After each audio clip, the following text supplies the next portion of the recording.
আসসালামু আলাইকুম রহমতুল্লাহি ওয়া বারাকাতুহু।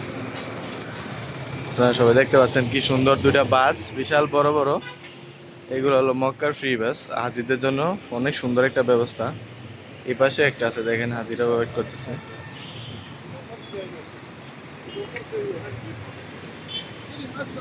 এখান থেকে হাজিরা অনায়াসে চলাফেরা করতে পারে স্বল্প খরচে।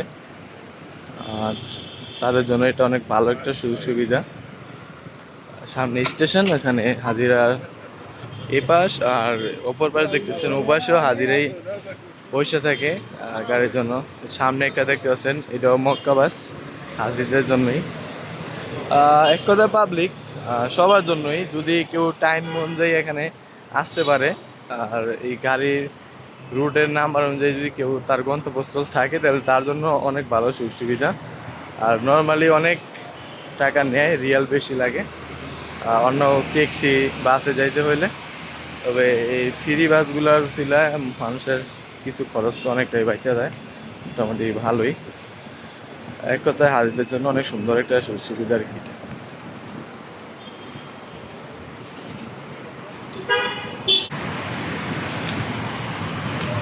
আজকের ওয়েদারটা মাশাআল্লাহ অনেক সুন্দর, দেখতে পাচ্ছেন সামনে কি সুন্দর হাজি দেখতে পাচ্ছেন আপনারা।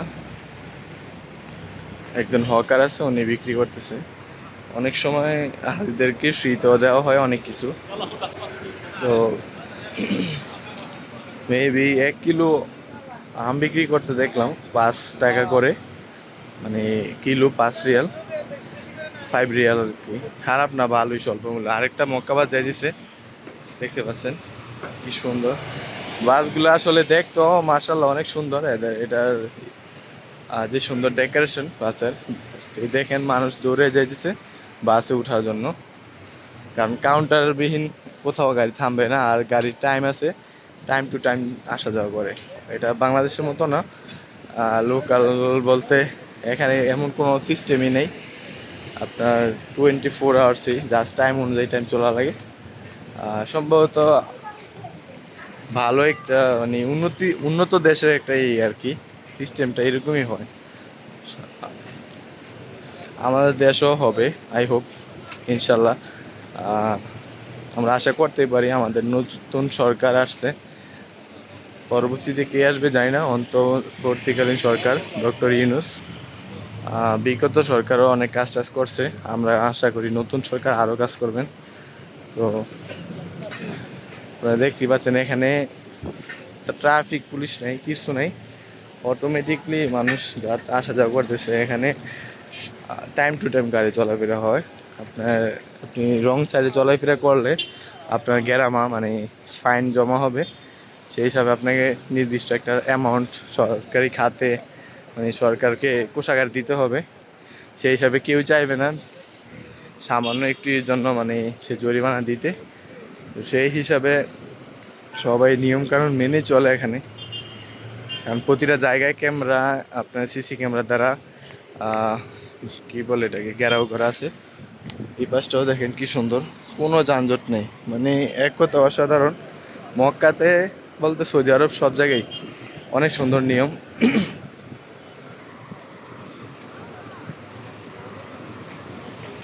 সামনে একটা দেখতে পাচ্ছেন, এখানে সিম বিক্রি হয় হাজিদের জন্য।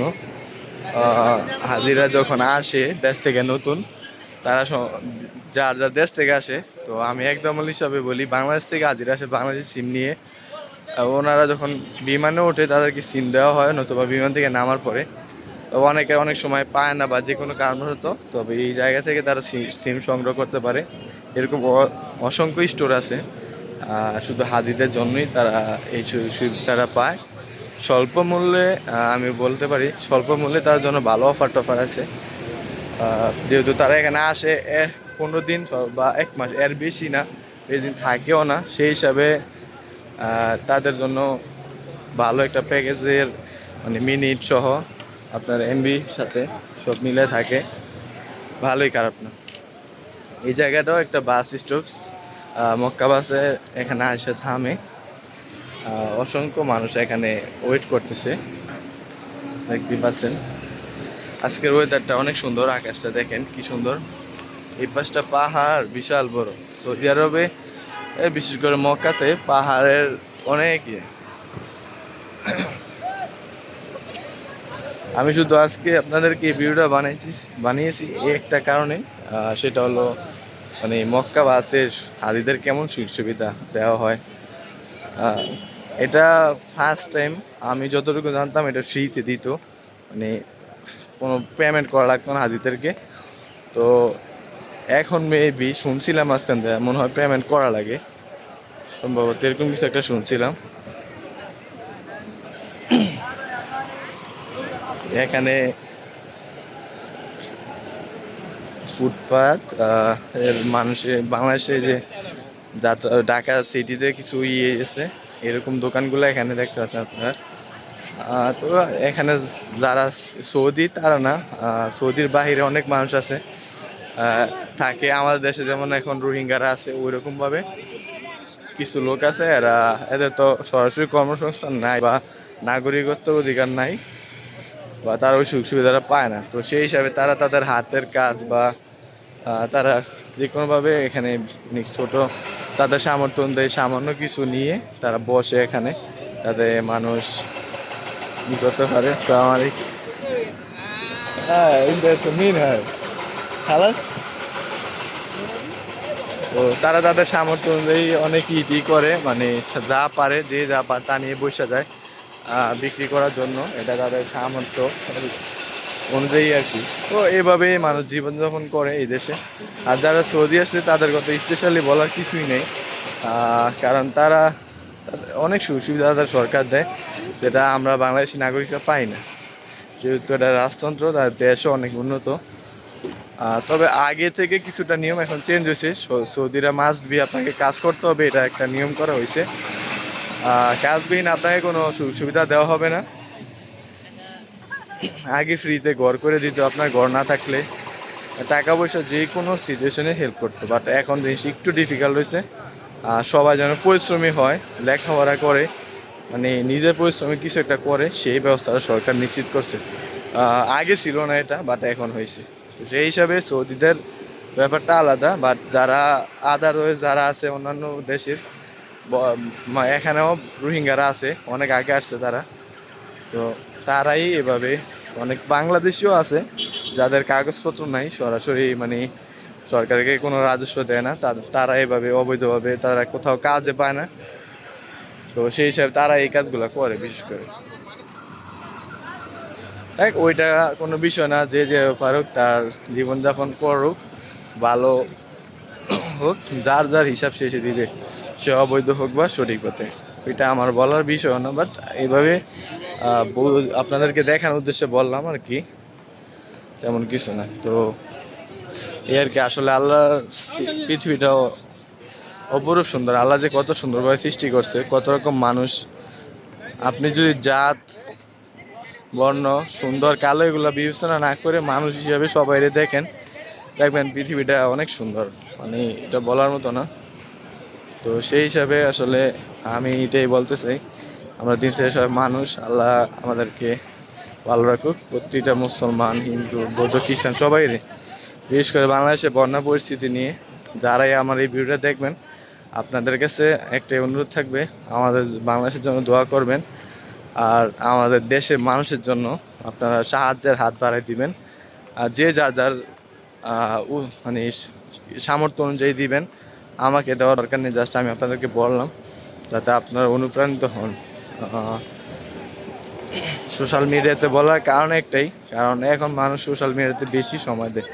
সেই হিসাবে আপনার সাহায্যের হাত বাড়াই দিন। বন্যা কবলিত মানুষ যারা আছে, যাদের ক্ষয়ক্ষতি হয়েছে বন্যায়, তাদেরকে আপনারা অবশ্যই সাহায্য করবেন আপনাদের সামর্থ্য অনুযায়ী।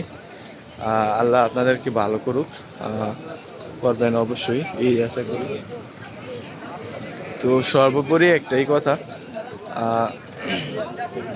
আমাদের বাংলাদেশের জন্য অবশ্যই দোয়া করবেন। বন্যায় মানুষ অনেক ক্ষয়ক্ষতি হয়েছে, আল্লাহ যেন তাদেরকে সব পুষিয়ে দেন। আর যে যে জায়গাগুলো বেশি ক্ষতিগ্রস্ত হয়েছে, অনেকে ঘর বাড়ি ছাড়া হয়েছে, আল্লাহ যেন তাদেরকে সুযোগ সুবিধা দেয়, তারা যেন আবার সামর্থ্য দান করে, যেন তারা নতুন করে তাদের বাসস্থান ঘরগুলো ফিরে পায়, আল্লাহ যেন ওইটা রকম করে। আপনারা দেখতে পাচ্ছেন হ্যারামের একবারে কাছে চলে আসছি, গড়ি টাওয়ারের কাছে একবারে। এই পাশটায় হ্যারামের ফুল ভিউটা দেখা যাচ্ছে এই পাশ থেকে।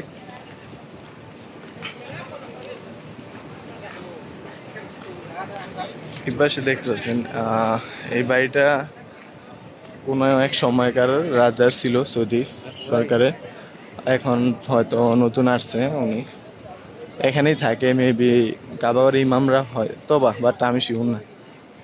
যাই হোক, আপনারা দেখতে পাচ্ছেন সামনে কাবাগর। আল্লাহ সবাই রে তৌফিক দান করুক, হয়তো উমরা করতে পারেন, সবার মনের আশা বা বড় হজ এগুলো আল্লাহ মনের আশাগুলো পূর্ণ করে দেয়। সেই আশাই ব্যক্ত করে আল্লাহর কাছে আমি দোয়া চাচ্ছি। আপনারাও আমার জন্য দোয়া করবেন, আমি আপনাদের জন্য দোয়া করব। কারণ এই জায়গাটা দোয়া কবুলের জায়গা, আল্লাহ কার ভাগ্যে কি রাখতে জানি না। আসলে কাজ করার ছিল আল্লাহ এমন একটা জায়গায় না আমাকে মানে কাজ করার সুযোগ দান করছে, আল্লাহর কাছে লাখ কোটি শুকরিয়া।